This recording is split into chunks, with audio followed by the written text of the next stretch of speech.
Hello students, आज हम पढ़ेंगे microscopic structure of the kidney that is nephron. जो हमने पहले किडनी की स्ट्रक्चर की थी वो नेक्ड आई से विजिबल थे सारे उसके पोर्शन जो थे। तभी हमने बताया था कि किडनी का जो कॉर्टेक्स पार्ट होता है, मेडुला पार्ट होता है, they both are called functional portion of the kidney. तो कॉर्टेक्स एंड मेडुला जो होते हैं, ये वाला पोर्शन और जो मेडुलरी पोर्शन होता है, both are called functional portion of the kidney because they contain millions of nephrons. तो ये जो नेफ्रॉन्स है माइक्रोस्कोपिकली जो देखे जा सकते हैं वो एक्चुअली प्रेजेंट कहाँ होते हैं? कॉर्टेक्स एंड मेडुला दोनों पोर्शन के बीच ये प्रेजेंट होते हैं, जो हमने पहले किडनी की डायग्राम पहली वाली वीडियो में हमने डिस्कस की थी। तो नेफ्रॉन्स की गिनती होती है, मिलियंस की गिनती में ये किडनी में प्रेजेंट होते हैं और मेन फंक्शन यही करते हैं। So that's why they are called functional unit of the kidney. आज हम करेंगे नेफ्रॉन की स्ट्रक्चर, कि नेफ्रॉन की डायग्राम हमने कैसे ड्रॉ करनी है। नेफ्रॉन कैसे होता है? Nephron is a tube like structure. ये एक तरह की ट्यूब लाइक स्ट्रक्चर है जिसका एक पोर्शन जो है ब्लाइंड एंडेड है और दूसरा पार्ट जो है ओपन एंडेड है। तो ऐसे इसकी डायग्राम आपने ड्रॉ करनी है। सिंपल ये ट्यूब लाइक स्ट्रक्चर है जिसका एक एंड ब्लाइंड एंडेड है और दूसरा जो है ओपन एंडेड है। वो कहाँ पे जाके ओपन हो जाता है? Into the collecting duct.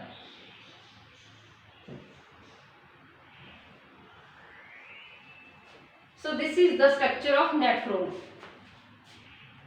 This cup shaped portion is called glomerular capsule.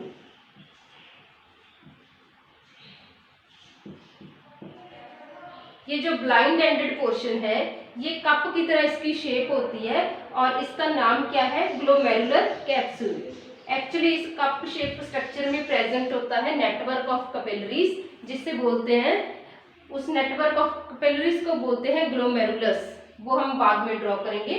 आपने अभी यही करना है। This cup shape structure is called glomerular capsule. Then it extend downward and this portion is called proximal convoluted tubule. This is proximal convoluted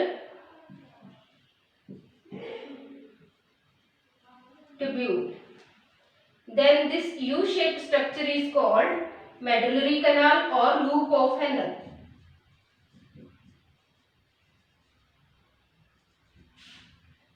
Then again this extend upward and form a U-shaped structure that is called loop of Henle, and after this bending portion is called distal convoluted tubule.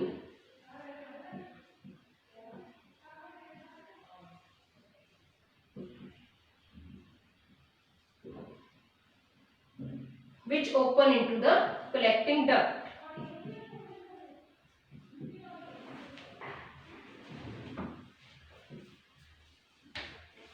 These are the portions of nephron. Nephron की अगर हम tube like structure draw करते हैं तो उनके different portion कौन कौन से हैं? First this blind ended cup shape structure is called glomerular capsule. Then this portion is called proximal convoluted tubule and this U-shaped portion is called loop of Henle or medullary canal. Then this portion is called distal convoluted tubule which open into the collecting duct.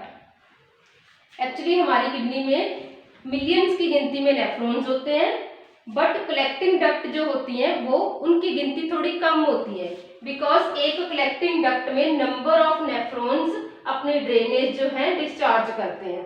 तो यहाँ पे जो ये वाली branches जैसी structure show हो रही है, ये क्या है? ओपनिंग है जो यूरिन फॉर्म करता है नेफ्रॉन यहाँ से फिल्टर होके।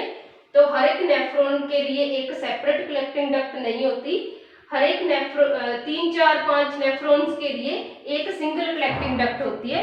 इसीलिए हम बोलते हैं कि नेफ्रॉन्स की गिनती हमारी किडनी में मिलियंस में है, बट कलेक्टिंग डक्ट की गिनती हमारी किडनी में कम है as compare to nephrons. because number of nephrons drain their urine into the single collecting duct. So these are the main three portions of the nephrons: glomerular capsule, then proximal convoluted tubule, loop of Fresnel, and distal convoluted tubule. Then we are discussing the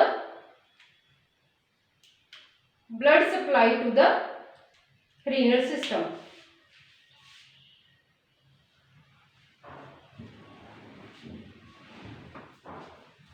Renal artery.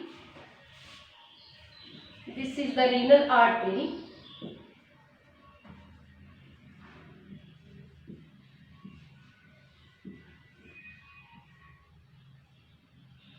Which comes toward the kidneys. जो हमने पहले kidney की diagram draw की थी, तो hilum वाला ये concave portion, इसे बोलते हैं हाइलम, और इस पोर्शन के थ्रू रीनल आर्टरी जो है ब्लड लेके आई हमारी किडनी की तरफ, और जब तक वो डिवाइड एंड रीडिवाइड हो के पहुंचती है इस ग्लोमेरुलर कैप्सूल तक, तब तक वो क्या बना लेती है, नेटवर्क ऑफ कैपिलरीज बना लेती है. that network of capillaries is called glomerulus.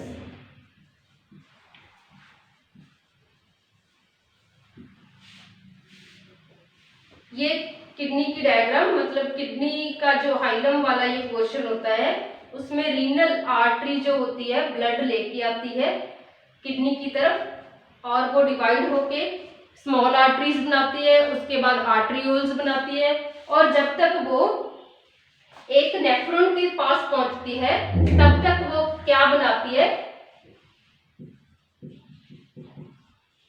Efferent artery. तो ये ब्लड लेके आई रीनल कैप्सूल तक, और वहां पे आके अगेन ये डिवाइड एंड रीडिवाइड हो गई, और उस नेटवर्क ऑफ कैपिलरीज को हम बोलते हैं ग्लोमेरुलस. तो यहाँ पे फिल्ट्रेशन वाला प्रोसेस होगा जो हम नेक्स्ट वाली वीडियो में करेंगे, फिजियोलॉजी ऑफ यूरिन फॉर्मेशन में. तो यहाँ पे जो नेटवर्क ऑफ कैपिलरीज ये बन गई, इसकी मेम्ब्रेन जो होती है बहुत थिन होती है, ये बहुत ही थिन एपिथेलियल सिंगल लेयर से बनी होती है, ताकि उसमें से वेस्ट प्रोडक्ट यहाँ पे फिल्टर हो जाए. अभी ग्लोमेरुलर कैप्सूल की मेम्ब्रेन भी बहुत थिन है, पोरस है, और जो हमारी ब्लड कैपिलरीज है उनकी मेम्ब्रेन भी बहुत थिन है. तो दोनों में फिल्ट्रेशन का जो प्रोसेस है वो पॉसिबल है. जो ग्लोमेरुलस कैप्सूल तक आर्टरी ब्लड लेके आई एफरेंट आर्टरी, और जो बाद में कैपिलरीज ने यूनाइट होके बना ली इफरेंट आर्टरी, जो यहां से ब्लड अवे लेके जाएगी, दूर लेके जाएगी. तो यहाँ पे आपकी ब्लड फिल्टर हो गया. ये ऑक्सीजनेटेड ब्लड है.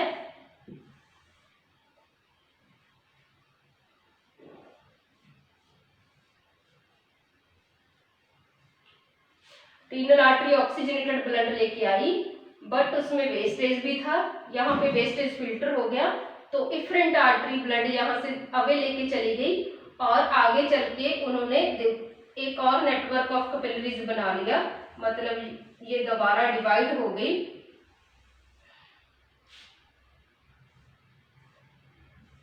इन्होंने सेगमेंटल ब्रांचेस बना ली अपनी, सेगमेंटल कैपिलरीज भी इसे हम बोल सकते हैं.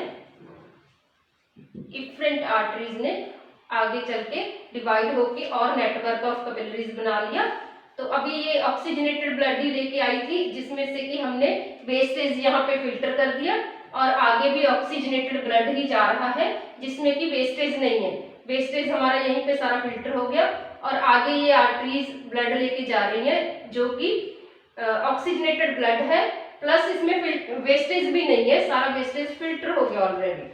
तो अभी इन्होंने जो नेटवर्क ऑफ कैपिलरीज आगे बन गया, इन्होंने क्या करना है, हमारे पूरे रीनल सिस्टम को, जो पूरे रीनल सिस्टम के नेफ्रॉन्स हैं, सेल एंड टिश्यू है, सभी लेयर्स है हमारी किडनी को, सभी को क्या कर देना है, ऑक्सीजन ट्रांसपोर्ट कर देनी है, और वहां से कार्बन डाइऑक्साइड पिकअप कर लेनी है. तो सभी सेल एंड टिश्यू के पास ये पहुंची सेगमेंटल कैपिलरीज, वहां पे उन्होंने डिफ्यूजन के प्रोसेस से क्या किया, रीनल सभी सेल टिश्यू को ऑक्सीजन प्रोवाइड कर दी और वहां से कार्बन डाइऑक्साइड पिकअप कर ली। अभी गैस एक्सचेंज का प्रोसेस हो गया तो यही ब्लड जो है डीऑक्सीजनेटेड बन गया, इसलिए इसका कलर जो है चेंज हो गया। तो यही आर्टरीज जिनमें पहले ऑक्सीजनेटेड ब्लड था तब इनका कलर रेड था, अभी इनका कलर मैंने चेंज कर दिया, ब्लूइश ग्रीनिश कर दिया, क्योंकि अब इनमें क्या है, कार्बन डाइऑक्साइड की कंसंट्रेशन ज्यादा है एज कंपेयर टू ऑक्सीजन।